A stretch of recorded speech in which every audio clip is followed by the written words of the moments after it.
ஓம் விக்னேஸ்வரா போற்றி, ஓம் நவக்கர நரலை போற்றி. மேசராசி நேயர்களுக்கு வணக்கம். மேசராசி காலப்புரட்சி சக்கரத்தின் முதல் வீடு, செவ்வாயின் ஆட்சி வீடு, மூலத்திரிகோண வீடு. அசுபதி 4 பாதம், பரணி 4 பாதம், கிருத்திகை 1 பாதம் அடங்கிய ராசி மண்டலம்.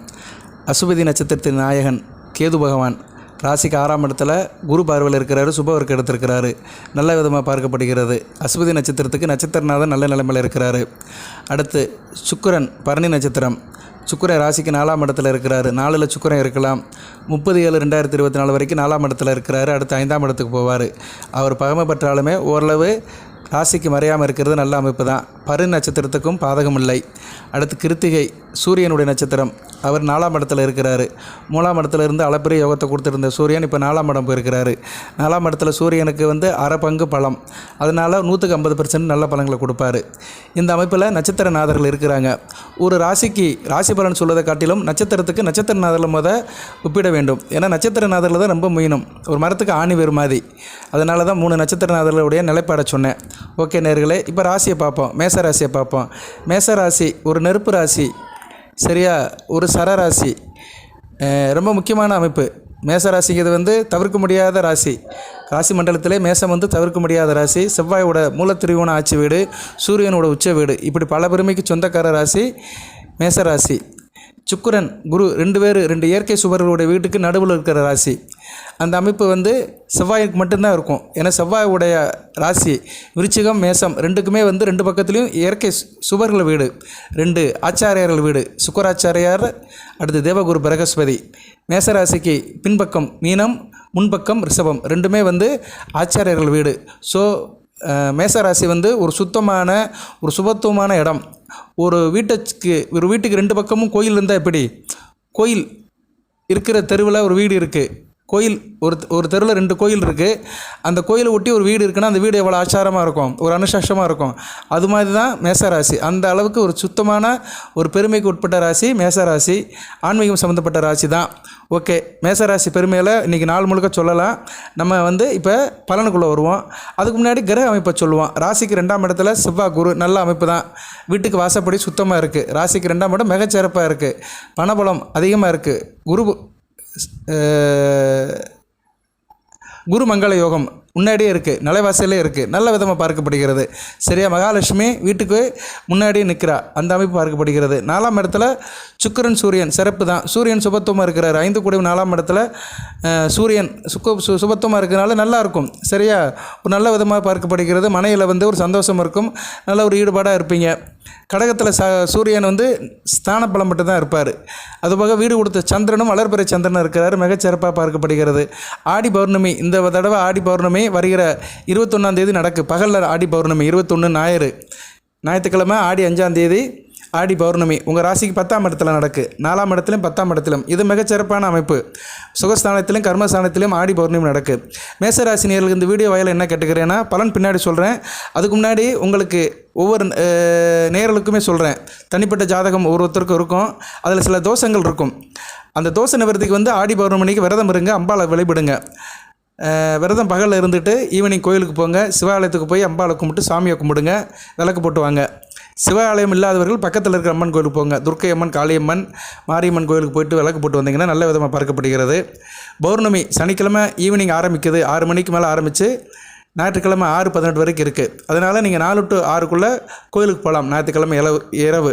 ஓகே நேர்களே, அதுபோக காலையில் சூரிய நமஸ்காரம் பண்ணுங்கள். சூரிய நமஸ்காரம் பண்ணுறது மிகச்சிறப்பு. ஏன்னா சூரியன் உங்கள் ராசியில் உச்சமடைகிறவர். பொதுவாக மேசராசி நேயர்கள் சூரிய நமஸ்காரம் பண்ணுறது சால சிறந்தது. சூரியனும் இப்போ சுகஸ்தானத்தில் தான் இருக்கிறாரு. அடுத்த ஆவணி மாதம் தன் சொந்த வீட்டுக்கு போவார். சூரியனை மேசராசிக்கு அப்பழுக்கற்ற யோகருங்க. உங்கள் ராசிநாதனை காட்டிலும் உங்களுக்கு நல்ல பலனை கொடுக்குறவர் சூரியன் தான். குரு கூட 9-12க்கு வருவார், ஒரு விரயஸ்தானத்துக்கு அதிபதியாக வருவார். ஆனால் சூரியன் தான் மிகச்சிறப்பான பலன்களை மேசராசி கொடுப்பார். அவர் உச்ச வீடு அல்லவா, அதனால் நீங்கள் சூரியனை அந்த ஆடி பௌர்ணமிக்கு வழங்குங்க. ஆடி பௌர்ணமிக்கு சூரியனை வழங்கலாம். பொதுவாக அமாவாசை பௌர்ணமி அன்னைக்கு சூரியனை வணங்குறது நல்ல அமைப்பு தான். எதுக்கு சூரியனை சொல்கிறேன்னா, சூரியன் தான் பகலில் வருவார். பௌர்ணமி அன்னைக்கு இரவில் சந்திரனை வணங்கலாம். அதுக்கு தான் கோயிலுக்கு போக சொல்கிறது, கிரிவலம் போக சொல்கிறது. அமாவாசை அன்னைக்கு சந்திரனை வணங்க முடியாது, ஏன்னா சந்திரன் தெரிய மாட்டார். ஆனால் பகலில் சூரியனை வணங்கலாம். ஸோ சூரிய நமஸ்காரம் பண்ணுங்கள். காலையில் வெள்ளனை எந்திங்க, 4 to 6 எந்திரிச்சு பிரம்ம முகூர்த்தத்தில் எந்திரிச்சு காலை வேலையெல்லாம் முடிச்சுட்டு குளிச்சுட்டு சூரிய பகவானுக்கு ஸ்நானம் பண்ணுங்க, சூரிய பகவானுக்கு நமஸ்காரம் பண்ணுங்கள். ஒரு பித்தளை பாத்திரம் அல்லனா செம்பு பாத்திரம், வெண்கல பாத்திரம் இதில் கொஞ்சம் நீர் வச்சுக்கோங்க. அந்த நீர் வந்து நிறை குடத்துலேருந்து எடுத்துகிட்டு போங்க. இல்லைனா பக்கத்தில் ஆறோ குளமா இருந்தால் கூட அங்கே கூட எடுத்துகிட்டு வரலாம். அதுக்கு அவசியம் இல்லைன்னா வீட்டில் நிறை குடத்துலேருந்து கூட எடுத்துக்கலாம். சூரியனுக்கு வந்து 3 தடவை அந்த நீரை வார்த்துங்க. வார்த்துட்டு சூரியனோட நாமத்தை சொல்லுங்கள். சூரிய நாமம் நிறையா இருக்குது, எனக்கு தெரிஞ்சதை சொல்கிறேன். இதை மனசில் வச்சுட்டு நீங்கள் சொன்னாலும் சரி, இல்லைனா ஓம் சூரிய பவனே நமகன்னு 21 தடவை சொன்னாலும் சரி. சூரிய நாமம் மனசார சொல்லுங்கள். மேசராசிக்கு இது ரொம்ப முக்கியங்க. இதை சொன்னீங்கன்னா உங்கள் வாழ்க்கையில் சகல சௌபாக்கியம் ஐஸ்வர்யம் நடக்கும், 16 வகை செல்வங்களும் கிடைக்கும். ஏன்னா மேசத்துக்கு வந்து சூரியன் அப்பழுக்கற்ற யோகர். அவரும் நல்ல நிலைமையில் சுகஸ்தானத்தில் இருக்கிறார் ஆடி மாதம். எப்படி அப்படின்னமா ஓம் அர்க்கனே போற்றி ரவியே போற்றி. ரவினா சூரியன் அர்த்தம், அதனால ரவிச்சந்திரன் பேர் வச்சுருக்கிறாங்க. ரவிச்சந்திரனா சூரிய சந்திரன் அர்த்தம். ஓம் அர்க்கனே போற்றி ரவியே போற்றி, ஆதித்தனே போற்றி, கார்த்திகை நட்சத்திரத்துக்கு உரியவனே போற்றி, உத்திர நட்சத்திரத்துக்கு உரியவனே போற்றி, உத்திராட நட்சத்திரத்துக்கு உரியவனே போற்றி, வெய்யோனே போற்றி, பகலவனே போற்றி, உதயனே போற்றி, மார்த்தாண்டனே போற்றி, நவகர தலைவனே போற்றி, வெற்றி குருவனே போற்றி, பிதிர்காரகனை போற்றி, தகப்பனை போற்றி, மூதியர்களை போற்றி, சிம்மராசியில் ஆட்சி செய்வனை போற்றி, மேசராசியில் உச்சமடைவனை போற்றி, கலியுத்த காப்பவனை போற்றி, பேரருளை போற்றி, பிரபஞ்சமை போற்றி, ஒளியை போற்றி, சுபிச்சமை போற்றி, ஓங்கார பொருளை போற்றி, ஒளிமயமானவனை போற்றி, எங்கும் நிறைந்தவனை போற்றி, எதிரிகளை வெல்லுவனை போற்றி, தீர்க்காயில் தருவனை போற்றி, தேகாரைக்கம் தருவனை போற்றி, அன்பை தருவனை போற்றி, ஆற்றலை தருவனை போற்றி, ஈவு இரக்கம் கருணை காரணியம் தருவனை போற்றி, காருண்ய மூர்த்தியை போற்றி, கருணை கடவுளை போற்றி, கர்ணனின் தகப்பனை போற்றி, பதுமனை போற்றி, பகலவனை போற்றி, பாஸ்கரனை போற்றி, பரிதியை போற்றி அப்படின்னு அவருடைய நாமத்தை சொல்லுங்கள். நல்ல விதமாக பார்க்கப்படுகிறது. இந்த ஆடி மாதம் முழுக்க அளப்புற யோகத்தை சூரிய பகவான் கொடுப்பாரு. ஓகே, அடுத்து உங்கள் ராசிக்கு 5ஆம் இடத்துல புதன் இருக்கிறாரு. சூரியன் வீட்டிலே போய் அதிநட்பில் இருக்கிறாரு. உங்கள் ராசிக்கு அவர் வந்து 3, 6 குடைவன் தான். அவர் வந்து 5ஆம் வீட்டில் இருக்கிறாரு. 5ஆம் வீட்டில் புதன் இருக்குது, நல்ல அமைப்பு தான். சரியா, கொஞ்சம் ஆடம்பரமாக இருப்பீங்க. ஆடி மாதம் வந்து உங்களுக்கு ஒரு ஆடம்பரம் இருக்கும், ஒரு அலங்காரம் இருக்கும், அதிர்ஷ்டம் கை கொடுக்கும், நல்ல விதமாக பார்க்கப்படுகிறது. சரியா, பிள்ளைகள் விஷயத்தில் நல்ல ஒரு ஏற்றம் இருக்கும், புத்திர பாக்கியம் கிடைக்கும், கோயில் குளத்துக்கு போயிட்டு வருவீங்க, பக்தி மார்க்கமாக இருப்பீங்க, வீரமும் இருக்கும், விவேகமும் இருக்கும், சொத்து பத்துக்கள் சேரும், சகல வசதிகளும் உங்களுக்கு கிடைக்கும். போட்டி பந்தயத்தில் நல்ல ஒரு ஈடுபாடு இருக்கும். லாட்டரி சீட்டு யோகமும் உங்களுக்கு கிடைக்கிறது வாய்ப்பு இருக்குது. லாட்டரி சீட்டுக்கு வந்து ஜனன ஜாதகத்தில் இடம் இருக்கணும். சரியா, கோச்சார அமைப்பு இருந்தாலுமே ஜனன ஜாதகத்தில் லக்கண ரீதியாக மகாதன யோகம் இருக்கணும். 2, 5, 9, 11 இடங்கள் வலுத்து அந்த அதிபதிகள் தசை நடந்துச்சுன்னா உங்களுக்கு கண்டிப்பாக லாட்டரி சீட்டு யோகம் இருக்கும். லாட்டரி சீட்டு யோகம்னா ஃபஸ்ட் ப்ரைஸ் விழணும். சரியா, பல்காக ஃபஸ்ட் ப்ரைஸோ செகண்ட் ப்ரைஸோ விழணும். சும்மா உதிரியாக விழுறது வந்து பெரிய விஷயம் சொல்ல முடியாது. ஆனால் அதுக்கு அந்த யோகம் இருக்கணும். அந்த 5ஆம் இடத்துல இருக்க போது அதை கொடுப்பாரு. பூர்வீக சொத்து விஷயத்தில் ஒரு ஏற்றத்தை கொடுப்பாரு, பூர்வீக சொத்தும் கிடைக்கும். அதுபோக வந்து வேலை பார்க்குற இடத்துல நல்ல ஒரு முன்னேற்றம் இருக்கும், ஒரு மரியாதை இருக்கும், மதிப்பு இருக்கும். இதெல்லாம் வந்து புதன் வந்து 5ஆம் இடத்துலேருந்து சிறப்பான பலன்களை ஆடி மாதத்தில் கொடுக்குறாரு. 6ஆம் இடத்துல கேது அருமையான பலன்களை கொடுக்குறாரு. சரியா, உத்தியோகம் பண்ணுறவங்களுக்கு இந்த காலகட்டம் மிகச்சிறப்பாக இருக்கும். 2 மாதம் நல்லாயிருக்கும். ஜூலை டு செப்டம்பர் நல்லாயிருக்கும். ஜூலை 8ஆம் தேதியிலிருந்து செப்டம்பர் 10ஆம் தேதி வரைக்கும் உத்தியோகம் பண்ணுற மேசராசினியர்களுக்கு மிகச்சிறப்பாக பார்க்கப்படுகிறது. அடுத்து ராசிக்கு 11ஆம் இடத்துல சனி பகவான் இருக்கிறாரு. சனி பகவான் 11ஆம் இடத்துல இருக்கிறது வந்து நல்ல அமைப்பு தான். அவர் வக்கரமாய் போயிட்டு இருக்கிறாரு, புதனுடைய பார்வைப்படுறாரு. ஸோ 11ஆம் இடம் வளர்த்து இருக்கிறதுனால லாபம் இருக்கும் உங்களுக்கு. குறிப்பாக விவசாயம் பண்ணுறவங்களுக்கு குறிப்பிட்ட நல்ல லாபம் இருக்கும். விவசாயம் பண்ணுறவங்க, ட்ராவல்ஸ் வச்சுக்கிறவங்க, டிரான்ஸ்போர்ட் வச்சுக்கிறவங்க, மெக்கானிக்கல், ஆட்டோமொபைல் இன்ஜினியரிங் சம்மந்தப்பட்டவங்களுக்குலாம் நல்ல சிறப்பாக பார்க்கப்படுகிறது. ஆயில் அண்ட் கேஸ் இண்டஸ்ட்ரியில் இருக்கிறவங்களுக்கும் நல்ல விதமாக பார்க்கப்படுகிறது. இப்படி சனி பகவான் சம்மந்தப்பட்ட துறைகள் நல்லா இருக்கும். அரசாங்கத்தில் கீழ்மட்டத்தில் இருக்கிறவங்க, கார்பரேஷனில் வேலை பார்க்குறவங்க, மக்கள் தொடர்பில் இருக்கிறவங்க, வெகுஜன தொடர்பில் இருக்கிறவங்க, சுகாதார துறையில் இருக்கிறவங்க, ஸ்ட்ரீட் லைட் சம்மந்தப்பட்ட இருக்கிறவங்களுக்குலாம் நல்லாயிருக்கும். அதுபோக விஏஓ வேலை பார்க்குறவங்க, மக்கள் நல பணியில் இருக்கிறவங்க, கிராம அதிகாரிகள், கிராம சம்மந்தப்பட்ட பணியில் இருக்கிறவங்களுக்கு சிறப்பாக பார்க்கப்படுகிறது. அவங்களுக்குலாம் சனி பகவான் வற்றாத வளங்களை கொடுப்பாரு. 12ஆம் இடம் கொஞ்சம் டேஞ்சராக இருக்குது. 12ஆம் இடம் கொஞ்சம் கவனமாக இருக்கணும். ஏன்னா 12ஆம் இடத்துல இருக்கிற ராகு சனி பகவான் சாரம் எடுத்திருக்கிறாரு. சனி சாரை ராகு எடுக்கக்கூடாது. அது உத்திராட 4ஆம் பாதம் எடுத்திருக்கிறாரு. ஒரு 2 மாதத்துக்கு கவனமாக இருக்கணும். சரியா, 2 மாதத்துக்கு ரொம்ப கவனமாக இருக்கணும். செப்டம்பர் 10ஆம் தேதி வரைக்கும் ரொம்ப கவனமாக இருக்கணும். இதுக்கு தான் நான் ஆடி மாதம் வழிபாடு பண்ண சொல்கிறேன். ஆடி பௌர்ணமிக்கு அம்மன் வழிபாடு ரொம்ப முக்கியம். ஏன்னா ராகுக்கு வந்து துர்க்கையோ காளியோ தான் கும்பிடணும். அது வந்து இந்த வெள்ளிக்கிழமை ராகு வேளையில் கும்பிடலாம், 10 to 12, இல்லைன்னா ஞாயிற்றுக்கிழமை 4 to 6 அம்மன் கோயிலில் போய் கும்பிடணும். அதை சிறப்பாக செஞ்சீங்கன்னா செலவு மிச்சமாகும். ஏன்னா 12ஆம் இடத்துல ராகு வந்து செலவு செஞ்சுக்கிட்டே செய்ய சொல்வார். செலவு ஒரு பக்கம் போய்கிட்டே தான் இருக்கும். முன்வாசல் வழியை முன் வாசலில் குருமங்கள யோகம் இருந்துச்சுன்னா பின் வாசலில் ராகு ரெடியாக இருக்கிறாரு, அப்படியே வாங்கிட்டே இருப்பார். எப்படி வந்து காந்தம் வந்து இரும்பை இழுக்குதோ அது மாதிரி உங்கள் கைப்பையில் இருக்கிற பணத்தை அப்படியே இழுத்துக்கிட்டே இருப்பார். செட்டப்பையில் இருக்கிற பணம் ஒரு பக்கம் போய்கிட்டே இருக்கும், ஸ்டாப் போட்டு உறிஞ்சின மாதிரி போய்கிட்டே இருக்கும். அதனால் நீங்கள் வந்து அம்மன் வழிபாடு ரொம்ப முக்கியம். அதுக்கு உகந்த மாதம் ஆடி மாதம். இந்த ஆடி மாதத்தில் நீங்கள் ஒரு அச்சாரம் போட்டு நல்லா அம்மனை கும்பிட்டு ஒரு நிறைவாக இருந்தீங்கன்னா உங்களுக்கு பணம் ரீட்டெயினாக இருக்கும். சரியா? பின்பக்கம் வழியாக பணம் போகாது. வீட்டில் வர பணம் வீட்டுக்குள்ளே வர மகாலட்சுமி வீட்டிலே இருப்பாள். சரியா? அதை நல்லா ப்ராக்டிஸ் பண்ணி வளர்த்துக்கோங்க. அதனால் மேசராசினியர்களுக்கு நான் என்ன சொல்கிறேன்னா, பணத்தை வந்து கெட்டியாக பிடிச்சிக்கோங்க. ஏன்னா விரயம் ஆகக்கூடாது. ஒரு மனிதனுக்கு வந்து விரயம் இருக்கவே கூடாது. விரயம் வந்து ஒரு அளவாக தான் இருக்கணும். சரியா? செலவு பண்ணுறதுல வந்து சிக்கனமாக இருக்கணும். இப்போ செலவு பண்ணுறதுக்கு முகாந்திரம் நிறையா இருக்குது, கொஞ்சம் கவனமாக இருந்துக்கோங்க. சரியா நேயர்களே? அதுக்கு தான் நான் வந்து அந்த அம்மன் வழிபாடை சொல்கிறேன். கருமாரியம்மன், காளியம்மன், துர்க்கையம்மன் வழிபாடை பெண்ணுங்க. அது பௌர்ணமிக்கு பண்ணுறது கூடுதல் சிறப்பு. ஓகே, இப்போ பலன்கள் இப்படி சார் இருக்குது அப்படின்னு பார்த்தோம்னா, ஏற்கனவே நான் ஒரு பாதி பலன்களை சொல்லிட்டேன். 10 நிமிஷமாக பலன்களை தான் சொல்லியிருக்கிறேன்.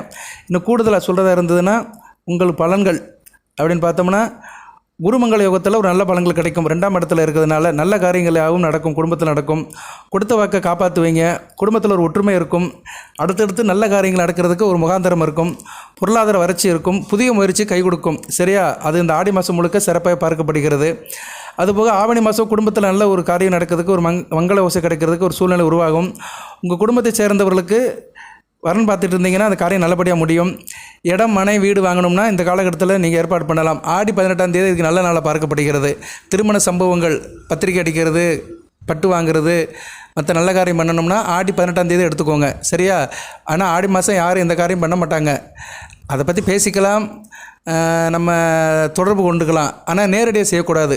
பொண்ணை பார்க்கவோ மாப்பிள்ளையை பார்க்கவோ நேரடியாக போய் பார்க்கக்கூடாது. மற்ற காரியங்களும் ஈடுபடக்கூடாது. ஆடி 18ஆம் தேதி விதிவிலக்கு. ஆடி 18ஆம் தேதி பொண்ணு மாப்பிள்ளை பார்க்க போகக்கூடாது. திருமணம் சம்மந்தப்பட்ட காரியங்கள் செய்யலாம். நகை, பட்டு, மற்ற காரியங்கள் செய்கிறதுக்கு உகந்த நாளாகவே பார்க்கப்படுகிறது. அடுத்து வந்து உங்களுக்கு கடகராசி. ராசிக்கு 4ஆம் இடத்துல புதன் 4ஆம் இடத்துலேருந்து 5ஆம் இடத்துக்கு போயிட்டார். இன்றைக்கி போயிட்டார் 18/7/2024. திருக்கணித பஞ்சாங்கத்துப்படி தான் போயிருக்கிறாரு. வாக்கிய பஞ்சாங்கத்துப்படி போகலை. நாங்கள் பலன்கள் எல்லாமே திருக்கணித பஞ்சாங்கத்துப்படி தான் சொல்கிறோம். அதனால் அதை கொஞ்சம் மைண்டில் வச்சுக்கோங்க. அதுபோக புதன் வந்து 5ஆம் இடத்துக்கு போகிற பலன்களை சொல்லிட்டேன். இருந்த போதிலும் சகோதர ஒற்றுமை கொஞ்சம் குறையலாம். சகோதர வழியில் கொஞ்சம் அனுசரித்து போங்க. உடன்பிறப்புகள் உங்களை மதிக்க மாட்டாங்க. சரியா? அதனால் அவங்களோட குணம் அறிஞ்சு செயல்படுங்க. உத்தியோகத்தில் சில பிரச்சனைகள் இருக்க தான் செய்யும். சரியா? உத்தியோக ஸ்தானத்தில் கொஞ்சம் பிரச்சனை இருக்கும். வேலைப்பளு கூடும். மேல் அதிகாரிகள் உங்களுக்கு நிறைய பொறுப்பை கொடுக்கலாம். உங்கள் மேலே பொறுப்பில் கொடுத்து சுமத்தலாம். அதனால் கொஞ்சம் நீங்கள் ஸ்ட்ரெஸ் ஆவீங்க. அது கொஞ்சம் மனசை கொஞ்சம் இதாக இருக்கும். சரியா? மனசு கஷ்டத்தை கொடுக்கும். கொஞ்சம் பொறுமையாக இருங்க. அதுபோல் கொடுக்கல் வாங்கல சில மன உறுத்தல் இருக்கும். அதனால் ஆள் அறிஞ்சு பணம் போடுங்க, பாத்திரம் அறிஞ்சு பித்த போடுங்க. தானத்திலே சிறந்து நிதானம் தான். எப்போயுமே நிதானத்தை இழந்துடாதீங்க. அது நல்ல விதமாக பார்க்கப்படுகிறது. சரியா? படிப்பெல்லாம் நல்லபடியாக இருக்கும். ஆரம்ப கல்வி நல்லபடியாக இருக்கும். உயர்கல்வி நல்லபடியாக இருக்கும். அதுபோக அரசியல்வாதிகளுக்கும் மிக நல்ல காலமாக பார்க்கப்படுகிறது. சுக்கிரன் உங்கள் ராசிக்கு 2-7 கூடியவன். கலஸ்தர ஸ்தானாதிபதி அவர் தான். குடும்ப ஸ்தானாதிபதி பணத்துக்கும் உள்ளவரும் அவர் தான். அவர் 4-5ஆம் இடம் சம்மந்தப்படுறது நல்ல விசேஷம்தான். சரியா? அதனால் வந்து கொஞ்சம் கோயில் குளம், பூர்வீக புண்ணிய ஸ்தானத்துக்கெல்லாம் போயிட்டு வருவீங்க. படித்து கொண்டு வேலை தேடிட்டு இருக்கவங்களுக்கு வேலை கிடைக்கிறதுக்கு நல்ல ஒரு வாய்ப்பாக இருக்கும். சில பேருக்கு உத்தியோகத்தில் உதிரி வருமானமும் கிடைக்கும். ஆன்மீக சிந்தனை அதிகமாக இருக்கும். அதனால் புகழ்பெற்ற கோயிலுக்கெல்லாம் போயிட்டு வருவீங்க. வயதுக்கு ஏற்ற மாதிரி. ஒரு 25 வயசு பையனை வந்து கோயிலுக்கு போனான்னா அந்த அளவுக்கு போக மாட்டார் விருப்பப்பட்டு. 55 வயசில் இருக்கிறவங்க கோயிலுக்கு போவாங்க. ஸோ கோயிலுக்கு போகிறது சொல்கிறது வந்து அனைவருக்கும் பொருந்தாது. அந்த வயதுக்கு உட்பட்டு தான் அது பொருந்தும். அதனால் ஒரு 50 வயது தாண்டவர்களுக்கு இந்த ஆடி மாதம் வந்து கோயில் கோலம் போயிட்டு வர்றதுக்கு நல்ல ஒரு காலமாக பார்க்கப்படுகிறது. அது ஒரு அதிர்ஷ்டத்தையும் தரும். சரியா? அதுபோக சொத்து பத்து விற்கிறதா இருந்தால் இந்த மாதத்தில் ரிஜிஸ்டர் பண்ணுங்கள். அது நல்ல படத்துக்கு போகும். விற்கிறதுக்கெல்லாம் ஆடி மாதம் பார்த்துக்கலாம். வாங்குறதுக்கு தான், நல்ல காரியம் பண்ணுறதுக்கு தான் ஆடி மாதம் பார்க்கணும். வழியே சொத்து விற்கிறது, அதுக்கு டாக்குமெண்டேஷன் பண்ணுறது எல்லாமே ஆடி மாதம் பார்த்துக்கலாம். ஓகே. பொது வாழ்க்கையில் இருக்கிறவங்க, வெகுஜன தொடர்பில் இருக்கிறவங்க, அரசியல்வாதிகளுக்கெல்லாம் வெற்றி கிடைக்கும். வெற்றி மேல் வெற்றி கிடைக்கும். நல்ல ஒரு காலமாக பார்க்கப்படுகிறது. வியாபாரம் பண்ணுறவங்க, தொழில் பண்ணுறவங்களுக்கு கூட்டு முயற்சி சிறப்பை தரும். உத்தியோகத்தில் இருக்கிறவங்களுக்கும் சில சிக்கல்கள் இருந்தாலுமே முன்னேற்றம் இருக்கும். வேலைப்பளு அதிகமாக இருந்தாலுமே முன்னேற்றம் இருக்கும். திரைப்படத்துறை, சின்னத்திரை, இசை, நாடகம், அப்புறம் வந்து வாத்தியக்கறி வாசிக்கிறவங்க, இசையமைப்பாளர்கள், இவங்களுக்கெல்லாம் நல்ல ஒரு முன்னேற்றம் இருக்கும். செல்வாக்கு சிறப்பாக பார்க்கப்படுகிறது. மாணவர்கள் நல்லா படிப்பீங்க, நல்லா மார்க் ஸ்கோர் பண்ணுவீங்க. ஏன்னா 2ஆம் இடம் வலுத்திருக்குது, ஆரம்ப கல்வி மிகச்சிறப்பாக இருக்கும். 4ஆம் இடம் நல்லா தான் இருக்குது, சுக்கிர சூரியன் இருக்கிறதுனால ஒன்றும் பிரச்சனை இல்லை. 4ஆம் இடம் நல்லா இருக்குது, 4 கூடிய சந்திரனும் வளர்பிறை சந்திரனாக இருக்கிறாரு. 30/7/2024 வரைக்கும் அவர் ஒளிச்சந்திரனாக இருப்பார் உங்கள் ராசிக்கு வர்ற வரைக்கும். ஏன்னா உங்கள் ராசியில் 30ஆம் தேதி அவர் வந்து பரணி நட்சத்திரத்துக்கு வராரு. அதனால் 30ஆம் தேதி வரைக்கும், ஜூலை 30 வரைக்கும் சூரியன் ஒளிச்சூரியனாக இருக்கிறதுனால, சூரிய கேந்திரத்தில் இருக்கிறதுனால உங்களுக்கு எந்த பிரச்சனையும் இல்லை. தாயாரோட அன்பு இருக்கும், வீடு மனை வண்டி வாகனம் நல்லபடியாக இருக்கும். உயர்கல்வி படிக்கிறவங்களுக்கும் நல்ல விதமாக பார்க்கப்படுகிறது. அதுபோல் விவசாயம் பண்ணுறவங்களுக்கு நல்லா தண்ணி கிடைக்கும். இந்த காலகட்டம் வந்து மிகச்சிறப்பாக இருக்கும். மேசராசியில் விவசாயம் பண்ணுற வேளாண்குடி மக்களுக்கு தண்ணி நல்லா கிடைக்கும், விவசாயம் நல்லபடியாக இருக்கும், பொருள்களும் நல்ல விலைக்கு போகும். சரியா? ஏன்னா 4ஆம் இடத்துல சூரிய சுக்கிரன் இருந்து 10ஆம் இடத்தை பார்க்குறது கூடுதல் சிறப்பு தான். சரியா? 10ஆம் இடம் வலுப்புறது, 10ஆம் இடத்துல தான் அந்த ஆடி பௌர்ணமியே நடக்குது, சந்திரன் வந்து நிற்க போகிறாரு. அதனால் 10ஆம் இடம் வலுக்கிறதுனால தொழில் மிகச்சிறப்பாக இருக்கும். குறிப்பாக விவசாயம் சம்மந்தப்பட்ட தொழில் கூடுதல் சிறப்பாக பார்க்கப்படுகிறது. ஏன்னா விவசாயத்துக்கு சம்மந்தப்பட்ட சனி பகவான் புதன் பார்வைக்கு வர்றது கூடுதல் சிறப்பு. ஸோ இப்படி ஒன்றை தொட்டு ஒன்று குறிப்பிட்ட கிரகம் நல்ல நிலைமையில் இருக்கிறதுனால சம்மந்தப்பட்ட தொழில் கொஞ்சம் கூடுதல் சிறப்பு அடையும். அதனால் மேசராசியில் விவசாய வேளாண்குடி மக்கள், தோட்டக்கலை வச்சுருக்கிறவங்க, பயிர் பச்சை வச்சுருக்கிறவங்களுக்கெல்லாம் நல்ல விதமாக பார்க்கப்படுகிறது. பெண்களுக்கு குடும்ப சுமை இருக்கும். மேசராசியில் பிறந்த பெண்களுக்கு கொஞ்சம் ஓவர்லோடு குடும்பத்தில் இருக்க தான் செய்யும், விரையும் அதிகமாக தான் இருக்கும். அதனால தான் முதல்ல சொன்னேன், கொல்லப்புற வாசல் அடைச்சிடுங்கன்னு. அங்கே ராகு இருக்கிறாரு. அதனால் பெண்கள் வந்து குடும்பத்தின் கண்கள், குடும்ப குத்து வழக்கு. அதனால் கொஞ்சம் செலவை குறைச்சிக்கோங்க. கணவன் எவ்வளோ சம்பாதிச்சு கொண்டு வராரோ அதுக்கேற்ற மாதிரி பட்ஜெட் போடுங்க. ஓட்டக்கையாக இருக்காதீங்க, கொஞ்சம் கவனமாக இருக்கணும். சரியா? பாத்திரம் மருந்து பிச்சை போடுன்னு சொன்ன மாதிரி தேவைக்கு மட்டும் செலவு பண்ணுங்கள்.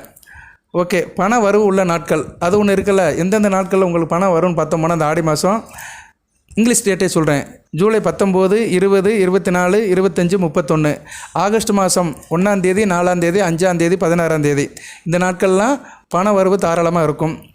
உங்களுக்கு வந்து மகிழ்ச்சி தர்ற வண்ணம், அதிர்ஷ்டமான நிறம், சரியா, லக்கி கலர்ஸ் இளஞ்சவப்பு வந்து நல்ல ஒரு ஏற்றத்தையும் மாற்றத்தையும் கொடுக்கும். மேசராசிக்கு ஒரு பொது பலனாக தான் சொல்லியிருக்கிறேன். அடுத்து கிரக பயிற்சிகள் இருக்குது. சரியா? சூரியன் ஆல்ரெடி 4ஆம் இடத்துல பயிற்சி ஆகிட்டார், புதனும் 5ஆம் இடத்துல பயிற்சி ஆகிட்டார், சுக்கிரன் வந்து 30ஆம் தேதி பயிற்சி ஆகிறாரு, செவ்வாய் உங்கள் ராசிக்கு 2ஆம் இடத்துல நல்ல பலனில் இருக்கிறாரு, குருமங்கள யோகத்தில் இருக்கிறவர். அடுத்து 3ஆம் இடத்துக்கு போகிறது நல்ல அமைப்பு தான். 21/8/2024 3ஆம் இடத்துக்கு போயிட்டாருன்னா கூடுதல் சிறப்பு தான். உங்கள் ராசிநாதன் நல்ல நிலைமையில் இருக்கிறாருங்க. சரியா? உங்கள் ராசிநாதன் அடுத்து வருகின்ற ஒரு 3 மாத காலத்துக்கு நல்ல நிலைமையில் இருக்கிறதுனால எதையும் தாங்க, இதயமாக இருப்பீங்க. எந்த பிரச்சனை வந்தாலுமே தாங்குவீங்க. சரியா? எவ்வளோ பிரச்சனையுமே வந்து தாங்குவீங்க, எந்த பிரச்சனையும் இல்லை. அதனால் மேசராசி வந்து தூக்கி நிறுத்தப்படுகிறது. தசாபுத்தி இருக்குது. தசாபுத்திக்கு நான் வீடியோ போடுறேன். ராகு திசை, குரு திசை, சனி திசை வந்து ஒரு மத்தியம வயதில் நடக்கும், ஒரு 30 வயசுக்கு மேலே இருக்கிறவங்க நடக்கும். கண்டிப்பாக அதுக்கு வந்து நான் ஒரு வீடியோவை எடுத்து போடுறேன். கண்டென்ட்லாம் எடுத்து வச்சுருக்கிறேன். எனக்கு கொஞ்சம் நேரம் பற்ற மாட்டேக்கு. ஜுவே சாதகம் செக் பண்ணுற வேலையும் அதுபோக இந்த வீடியோ போடுற வேலையும் கரெக்டாக இருக்குது. தொடர்ந்து நம்ம சேனலை பாருங்கள். சப்ஸ்கிரைப் பண்ணாங்க சப்ஸ்கிரைப் பண்ணுங்கள், பெல் பட்டன் ஆன் பண்ணுங்கள், லிங்கில் உள்ள எல்லா வீடியோவும் பாருங்கள். எது சந்தேகமாக கமெண்ட் பாக்ஸில் கேளுங்க.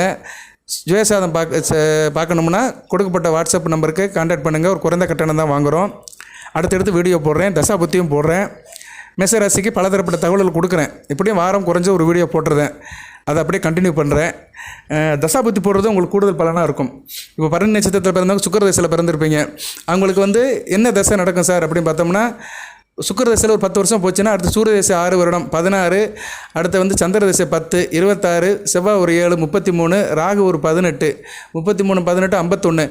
ஸோ உங்களுக்கு வந்து இந்த ராகு திசையிலிருந்து போட்டோம்னா கரெக்டாக இருக்கும். ராகு, குரு, சனி போட்டாலே ஒரு 70 வயசுக்கிட்ட வந்துடும். சரியா? அதனால் நான் ராகு திசையிலேருந்து டார்கெட் பண்ணுறேன். இல்லைனா செவ்வாய் திசையிலேருந்து போடுறேன். செவ்வாய் திசை வந்து கொஞ்சம் முன்னாடியே வந்துடும், கொஞ்சம் வயசில் இருக்கிறவங்களுக்கு வந்துடும். ஸோ செவ்வாய் திசை, ராகு திசை, குரு திசை, இது 3 போட்டாலே ஒரு 55 வயசுக்குள்ளே இருக்கிறவங்களுக்கு ஒரு சர்வே பண்ணிடலாம். எப்படி இருக்குது, 55 வயசுக்குள்ள உட்பட்ட மேசராசினியர்களுக்கு நல்லது கெட்டது எப்படி இருக்குன்னு சொல்லிடலாம். அந்த தசாபுத்தி போடுறது வந்து உங்களுக்கு 100% எப்படி நடக்குன்னு தெரியும். சரியா? தசாபுத்தி போட்டோம்னா அதுக்குண்டு பரிகாரம் வழிபாடு சொல்லிட்டோம்னா அதையும் நீங்கள் செஞ்சிட்டிங்கன்னா உங்களுக்கு நல்லபடியாக போகும். ஏன்னா நீங்கள் ஜாதகம் பார்க்க வேண்டிய அவசியம் இல்லை. தசாபுத்திக்கு ஏற்ற மாதிரி உங்கள் நிலைப்பாடை நீங்கள் மாற்றிக்கலாம். அதுபோக அந்த தசா புத்திநாதர்கள் இப்போ கோச்சாரத்தில் நல்ல நிலைமையில் இருந்தாங்கன்னா நல்ல பலன்களை கொடுப்பாங்க. இதுதான் ஜோதிடம். சரியா? இப்போ உங்களுக்கு இப்போ செவ்வாய் திசை நடக்குன்னு வச்சுக்கிறோம். ஒருத்தருக்கு நடக்குது செவ்வாய் திசை நடக்கிறவருக்கு, இப்போ செவ்வாய் திசையில் குரு புத்தி நடக்குதுன்னு வச்சுக்கோங்களேன், நல்லாயிருக்கும். ஏன்னா செவ்வாய் குரு இணைஞ்சு நல்ல நிலைமையில் இருக்கிறாங்க. அதுபோக ஒருத்தர் குரு திசை நடக்கு, வயதானவருக்கு குரு திசை நடக்கு, அவர் செவ்வாய் புத்தி நடந்தாலும் நல்லபடியாக இருக்கும். ஸோ இப்படி தான் பலன்கள் நடக்கும். அதுபோக ஒருத்தருக்கு சூரிய திசை நடக்குது. சூரிய திசை யாருக்கு நடக்கும்? இந்த கிருத்திகை கேது அஸ்விதி நட்சத்திரத்தில் பிறந்தவங்களுக்கு நடக்கும். சரியா? ஒரு 30 வயசுக்கு உட்பட்டவங்களுக்கு நடக்கும். அசுபதி நட்சத்திரத்தில் பிறந்தவங்களுக்கு 30லேருந்து 35 வயசுக்குள்ளே நடக்கும். அவங்களுக்கு சூரிய திசையில் சுக்கிர புத்தி நடந்துச்சுன்னா கூடுதல் சிறப்பாக இருக்கும். ஏன்னா சூரியனும் சுக்கிரனும் நல்ல நிலைமையில் இருக்கிறாங்க. ஸோ இப்படி தான் உங்களுக்கு அந்த தசா புத்திநாதர்கள் கோச்சாரத்தில் நல்ல நிலைமையில் ஒரு மாத கணக்கில் இருக்கும்போது நல்ல பலன்களை கொடுப்பாங்க. அவங்க மாத கணக்கில் நல்ல பலன்கள் கொடுக்குறாங்கன்னா அவங்க மாத கோள்களாக இருப்பாங்க. மாதத்துக்கு ஒரு தடவை பயிற்சி ஆகிட்டே இருப்பாங்க. வருடக்கோள்கள் சனி, ராகு, குரு பகவான் அப்படின்னா அவங்க வருடக்கணக்கில் நல்ல பலன்களை கொடுப்பாங்க. இப்படி தாங்க பலன்கள் சேரும். சரியா? நீங்கள் உங்கள் ஜோதிஷத்தை பார்க்காமலே உங்கள் பலனை என்னென்னு சொல்லிடலாம். ஓரளவு சர்வே பண்ணி ஒரு பொது வெளியில் இருந்துட்டு நான் உங்களுக்கு பலனை சொல்லுவேன். அப்படித்தான் நான் ப்ராக்டிஸ் பண்ணி சொல்லிகிட்டு இருக்கிறேன். எல்லா ராசிக்கும் அப்படித்தான் சொல்கிறேன். அதன் அடிப்படையில் தசாபுத்தி பலன்களையும் சொல்கிறேன். உங்களுக்கும் நான் அடுத்த வருகின்ற காலத்தில் வீடியோ போடுறேன். எதுவும் தகவல்னால் வாட்ஸ்அப்பில் கேளுங்க, என்கரேஜ் பண்ணுங்கள். உங்களுக்கு நான் ஒரு கைடாக இருந்து எல்லா தரப்பு தகவல்களும் சொல்லுவோம். ஜோதிட சந்தேகங்கள், அதுபோக உங்களுக்கு தனிப்பட்ட விளக்கங்கள் எதாக இருந்தாலும் கேளுங்க. சில பேர் ஜனன ஜாதகத்தை அனுப்புவாங்க. சாட்டாக அனுப்புனீங்கன்னா சாட்டாக பதில் சொல்லுவேன். வாழ்த்துக்கள். வழிபாடு ஏற்கனவே சொல்லிட்டேன் நான். அந்த வழிபாடு பண்ணுங்கள். எல்லாம் வல்ல இறைவன் மேசராசினியர்களுக்கு சில சௌபாகியத்தையும் சில ஐஸ்வர்யத்தையும் சில நன்மையிலும் கொடுப்பார். அனைத்து வளங்கள் நலங்களை பற்றி தேக ஆரோக்கியத்துடன் தீர்க்காயலுடன் நீடு கூடி வாழ்க, நிறைந்த வளம் பெறுக. நன்றி நேயர்களே.